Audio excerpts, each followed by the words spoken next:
ঈদ আমরা কেমনে পেলাম? হযরত ইব্রাহিম আলাইহিস সালাম, রাসূল বলেন সুন্নাত আবিকুম ইব্রাহিম আলাইহিস সালাম, কুরবানির ঈদ হলো ইব্রাহিম নবীর সুন্নাত। সুবহানাল্লাহ কোন। এই ইব্রাহিম নবী পৃথিবীতে এসেছেন, এক নয় দুই নয়, তার জীবনে প্রায় 100টি পরীক্ষা নেওয়া হয়েছে। আর প্রত্যেকটা পরীক্ষার ভেতরে হযরত ইব্রাহিম আলাইহিস সালাম গোল্ডেন এ প্লাস পেয়ে পাস করেছে। একটু জোরে কর না সুবহানাল্লাহ, আরো জোরে। আপনাদের কি কষ্ট হয়? আলোচনা কি চলবে? কারা কারা চলবে না হাত তোলেন। এই হলো হুজুরে বাঙালি, যাই বলে আইরে তারই সাথে যাই রে, বোঝা শোনা নাই রে। এ সত্য সত্য কারা কারা চলবে হাত তোলেন তো দেখি। লিল্লাহি তাকবীর। এ সাউন্ড হয় না, হাত টান টান গুটান দেখি। এই চাচাই ছেলে হাত উঠান দিকে উঠান। হ্যাঁ সবাই একটু গলা কাকার দাম তো দেখি। লিল্লাহি তাকবীর। আল কোরআনের আলো, আল হাদিসের আলো, দুনিয়ার মুসলিম, ইসলামের শত্রুরা, কোরআন আছে যেখানে, সুদ ঘুষ যেখানে, দুর্নীতি যেখানে, স্টার জলসা যেখানে, আলেম ওলামা যেখানে, লিল্লাহি তাকবীর। আলহামদুলিল্লাহ বলেন। যাকে এতক্ষণে বোঝা গেল এই এলাকাতে আজকে মাহফিল একটা হচ্ছে।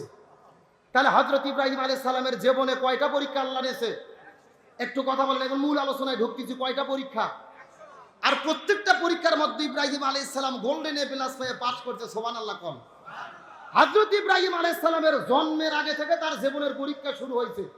কখন থেকে? জন্মের আগে থেকে তাম পৃথিবীতে 4 জন শাসক শাসন কার্য পরিচালনা করেছে। তার মধ্যে 2 জন হলো কাফের আর 2 জন হলো মুসলমান। কাফেরের মধ্যে 2 জন, 1 নম্বর হলেন নমরুদ, 2 নম্বর বক্তে নসর। 2 জন মুসলমানদের মধ্যে 1 নম্বর হলেন বাদশা জুলকারনাইন আর একজন হলেন বাদশা সুলাইমান। সুবহানাল্লাহ কোন। এই নমরুদ পুরো পৃথিবী শাসন কার্য পরিচালনা করেছে। চিৎকার করে বলেন, নমরুদ ভালো শাসক ছিল না খারাপ শাসক? আরো জোরে বলেন। আমার প্রিয় বন্ধুগণ, মুসলমান ভাইরা গভীর মনোযোগ। সময় যেহেতু কম, আমি আপনাদের মধ্যে ভূমিকা ছাড়া একটা মেসেজ দেওয়ার পরে বিদায় নিয়ে চলে যাওয়ার চেষ্টা করব। এই পৃথিবীর ভেতরে নমরুদ ছিল জালেম বাদশা। এই জালেম বাদশা রাজ্য পরিচালনা করার জন্য তার আশপাশের ভেতরে কিছু জ্যোতিষী মণ্ডলী ছিলেন। আকাশ গণনা করে করে, তারকা গণনা করে করে ভবিষ্যৎবাণী বলে দিত। সেই মতো নমরুদ তার জীবনের শাসন কার্য পরিচালনা করত। একদিন নমরুদ লক্ষ্য করে দেখে আশপাশের ভেতরে সমস্ত জ্যোতিষীগুলো মন খারাপ করে বসে আছে। নমরুদ ডাকতে বলে, জ্যোতিষী তোমাদের মন খারাপ করার কারণ কি? জ্যোতিষীরা ডাকতে বলে, যা বানা নমরুদ, আমাদের মন খারাপ করার কারণ হলো আমরা পূর্ব আকাশে লক্ষ্য করে দেখেছি, ওই পূর্ব আসমানের ভেতরে এমন কিছু তারকা দেখা যায় যেই তারকা পৃথিবীতে আমরা কোনোদিন দেখতে পারি নাই। এইটা দেখার পরে আমাদের মনটা বড় খারাপ হয়ে গেছে। নমরুদ বলে, আকাশের তারকা দিয়ে কি কাজ হবে জানতে চাই। জ্যোতিষীরা ডাকতে বলে, নমরুদ এই আকাশের তারকা বলে দিতেছে আজ থেকে 3 দিনের ভেতরে কোন ছেলের ঔরস থেকে, স্বামীর ঔরস থেকে মায়ের গর্ভের মধ্যে একটা সন্তানের আগমন ঘটবে। ওই সন্তানের মাধ্যমে ওই লোকটা যখন পৃথিবীতে আগমন করবে, ওই সন্তানটা পৃথিবীতে আসার পরে দিনে দিনে যখন বড় হয়ে যাবে, ওই সন্তানের মাধ্যমে তোমার রাজত্ব ধ্বংস হয়ে যাবে। আজ থেকে 3 দিনের মধ্যে স্বামীর ঔরস থেকে মায়ের গর্ভে একটা সন্তান যাবে। ওই সন্তান পৃথিবীতে আসার পরে তার মাধ্যমে তোমার রাজত্ব ধ্বংস হবে। এখন বলেন তো দেখি, যুগে যুগে কোন জালেম বাদশা কি চায় তার ক্ষমতা যাক? এ জোরে বলেন যাক। ক্ষমতা পাওয়ার পরে তো মানুষের আরো বেড়ে থাকে না, ইচ্ছা মতো কাম করে। আসিলাম ধান হলেম খই, আরো দেন কতই হই। কথা বল না কেন? এইরকম একটা লোক ক্ষমতা পাওয়ার পরে ভাই 9 তলা বাসা করতে। জোরে কোন কয় তালা? আগে কিন্তু সিঁড়ি দিয়ে হেঁটে হেঁটে হেঁটে হেঁটে ওঠা লাগতো, কিন্তু এখন কিসে ওঠে?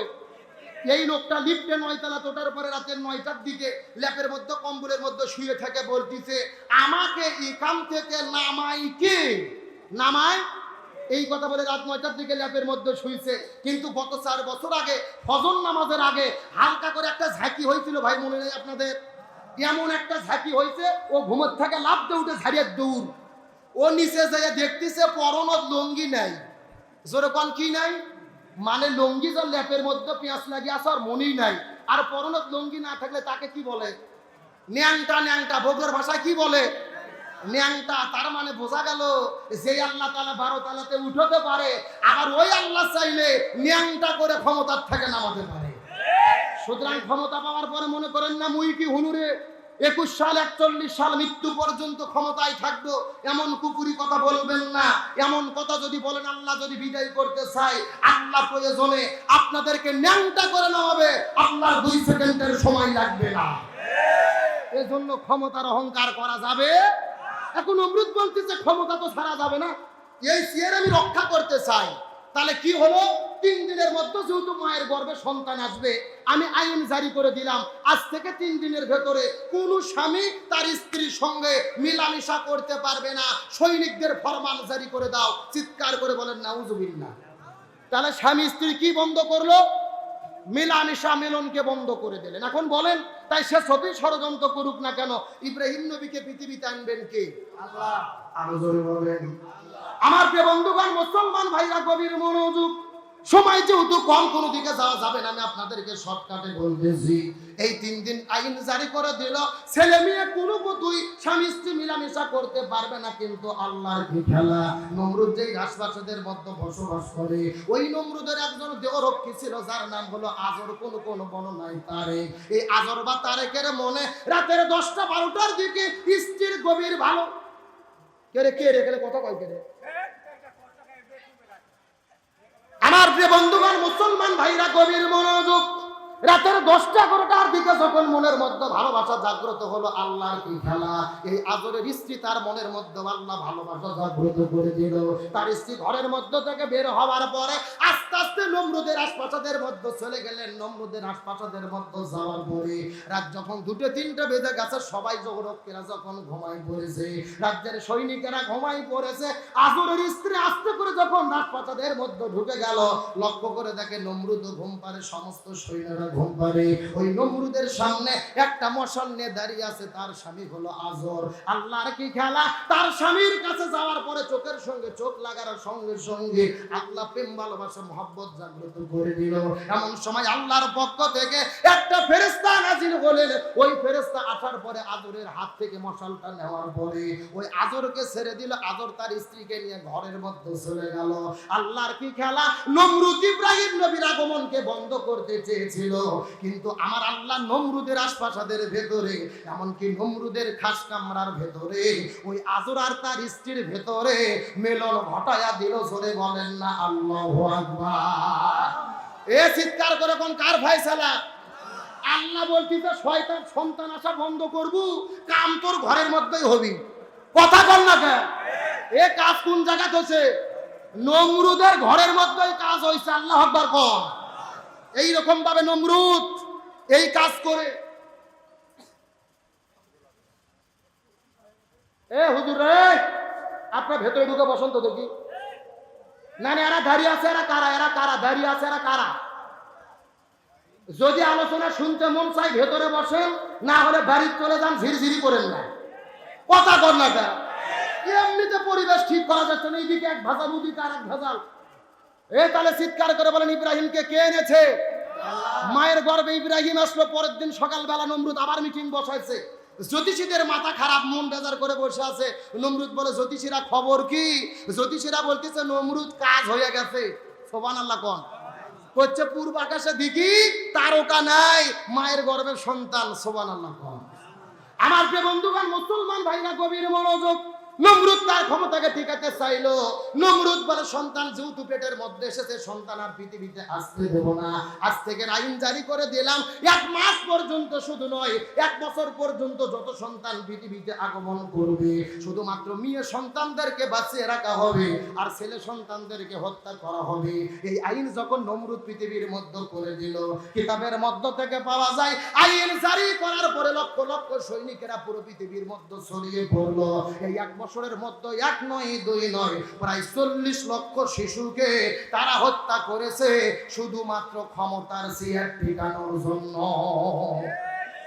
আজকেও বাংলাদেশের দিকে লক্ষ্য করে দেখেন, শুধুমাত্র ক্ষমতায় চেয়ারে টিকে থাকার জন্য নিরপরাধ মানুষদেরকে জেলের মধ্যে বন্দী করা হয়, আলেমদেরকে জেলের মধ্যে বন্দী করা হয়। শুধু ক্ষমতার চেয়ারে টিকে থাকার কারণে এই বাংলার জমিনে আলেমদের ফাঁসির দড়ি ঝুলাইয়া পৃথিবী থেকে বিদায় করে দেওয়া হয়। তার মানে বোঝা গেল ওই নমরুদ যা বর্তমানে নমরুদ তাই। তার মানে বোঝা গেল এরা শুধুমাত্র জালেম নয়, এরাই হলো নমরুদের খালাতো ভাই। এ কথা এত আস্তে ঠিক করছেন কেন? আপনাদের কি ভয় ধরছে? সবাই একসাথে কোন ঠিক? আরো জোরে ঠিক। তাহলে নমরুদের কাজ যারা করবে মনে করবেন এরাই নমরুদের বংশধর। এ কথা কোন? এরকম নমরুদের বংশধর তো বর্তমানে বাংলাদেশে নাই। আছে আছে, বুঝেন, আমি কিন্তু বলি নাই, আপনারা বলছেন। আমার দিকে লক্ষ্য করেন, গভীর মনোযোগ।